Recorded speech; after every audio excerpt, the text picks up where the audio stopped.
Hello, I'm Ed. I'm a director at Faith in Kids. I'm Amy. I'm resource writer at Faith in Kids. Welcome to the training video for Lesson 6, the final lesson in our Growing Up resource. You're teaching it and we're here to help. It's great to be with you. Have our downloadable resource handy. We're going to take you through all of the essentials and any of the tricky bits. Let me tell you about Renee. She's in year 5 at primary school. Her school wants to be inclusive and reflect changes in society. They are celebrating Pride Week. The children will be dressing up in rainbow colours. There are flags around the school, a themed assembly, and lessons celebrating different relationships and families. Renee finds herself thinking it's fascinating, but also a bit confusing. She notices a difference between what she hears at home and in church, and then what she's hearing in school. Renee wants to be kind to others, she wants everyone to like her, and she wants to trust Jesus. She's trying to work it all out. Imagine Renee walks into your Sunday school class this week. Today she hears that we live differently as Christians because we know that we are children of God. This doesn't mean that she can't be kind, respectful or welcoming, but this does mean that God is the biggest influence on her thoughts and actions. We receive emails every year from parents asking how to handle Pride Week in their child's school. Imagine if those parents felt confident in having the conversation after you taught this session to their children. Then the whole family, with your church's support, could navigate living distinctively Christian lives in a way that is respectful and kind. We are all surrounded by many influences on our thoughts and actions. We'd love what God tells us to be our biggest influence. Welcome to Lesson 6. We're in Philippians 2. We have a simple Bible verse that clearly lays out our identity. Children of God is who we are. This shapes how we live. Paul also gives us an engaging visual that we are to shine like a star against the backdrop of a fallen world. So the truth that changes me for this lesson is that we live differently because we know that we are children of God. We all want a secure place to belong and fit in. God offers us that eternally. He gives us an unchanging truth to hold tight to, and it is in that place of belonging and security that we want our children to be, so they can make their own decisions and live differently. So Faith in Kids looks like children living differently with God as the biggest influence on their thoughts and actions. The downloadable resource is written for you. In there, we're going to walk you through how to teach it. So if you haven't read it yet, now's the time. Press pause, go and read it. We'll be here when you're done. These conversations are important, amazing, and they might make you nervous.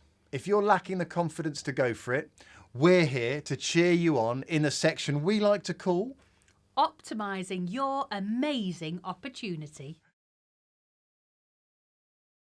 In these sessions, we are all about identity because who we believe we are shapes how we live.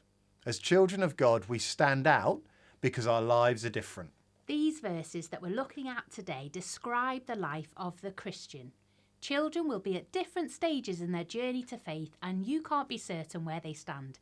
It's helpful to present the picture of the Christian life positively and invitationally.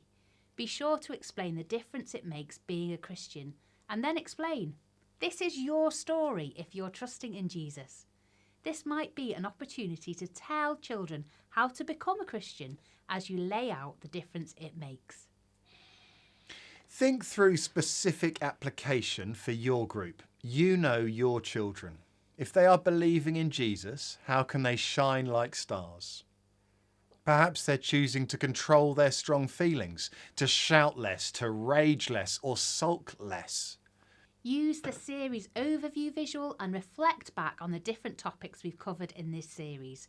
What will it look like for the children to let God's voice be their biggest influence on the topics of bodies, of feelings and relationships? Will they shine more than they blend in? Perhaps they will speak kindly about other people's bodies. Perhaps they will listen to God more than their friends. Next. Heart and hands, making the most. This is the moment for the children to do the talking. It's not the test at the end of the teaching time for what they've learnt. It's the time to explore this topic for themselves and to talk about the difference it makes to the way they think, feel and act. With the little ones, this is a moment for personal connection as the children make their star door hangers remind them that they are children of God. Just as their bedrooms belong to them, they belong to the Lord and are loved by Him. With older children, this is a time to talk about what it looks like to listen to Jesus. Do they notice a difference between what the Bible teaches and how others think about the big topics we have looked at in this series? The case study pictures are there to help you have a conversation about these issues without it being too personal. The first case study of the girl in the classroom helps children to talk about the different messages they will hear and work out how to respond well. The second case study shows a boy going to church with his family as his friend from school goes to football instead. The boy at church wonders why he's different. It's helpful to keep this conversation focused on identity, why who we are shapes the decisions we make, rather than who you think is making the better choice, right or wrong. For a child, going to church is probably the most noticeable thing they do that defines them as a Christian. The point of this conversation is why we go to church as Christians, because of who we are. We're God's people who long to be with those who belong to Him like we do. You're free to explore how much they love football. Wherever the conversation takes you, return to the big idea for today's lesson. We live differently because we know that we are children of God. Finally, it's the take-home sheet, how to connect with parents. Parents are the biggest influencers of faith in the lives of their children. Encourage them that they are making a difference, even if they don't feel it, and that they can do it. The take-home sheet and the Parents Podcast are there to help them understand the topic being taught today and have the conversation. The Faith in Kids for Kids episodes will walk them through exploring these topics together as a family. Go to the parents. Ask them, where did they feel the pressure of living as a Christian? And where do they find it hard to stand out? Ask how you can pray for them and for their child. As this series concludes, our prayer is that we have started the conversation on these issues and encourage them to continue at home. Let's keep talking and praying. Let's work out how to offer God's good story to others. Let's support one another on that journey. As you teach this lesson today, we'd love the children to have a hope-filled, confident and realistic vision of their future walk with God. Ed, would you pray? Yeah. Father, I thank you that in the hardest topics, in the most controversial topics, it is possible for us to name and talk about these in church so the conversation can carry on at home. Father, please be gracious with the children in our care, with the parents we love, and with our own hearts as we teach these issues. Amen. Amen.